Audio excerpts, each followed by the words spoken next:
আসসালামু আলাইকুম ওয়া রাহমাতুল্লাহি ওয়া বারাকাতুহু।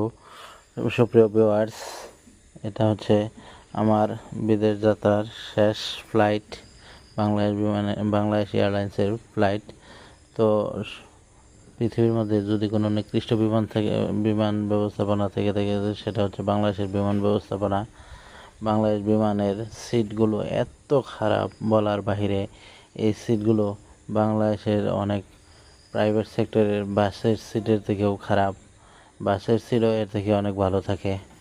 রেলওয়ের সিট না হয় গরিব লোক রেলওয়ে ভ্রমণ করে, কিন্তু যারা বিদেশে যাতায়াত করে এরা তো ভাড়ার থেকে অতিরিক্ত টাকা দিয়ে টিকিট কেটে বিমানে যাতায়াত করে। তাহলে বিমানের সিটগুলো এই অবস্থা কেন?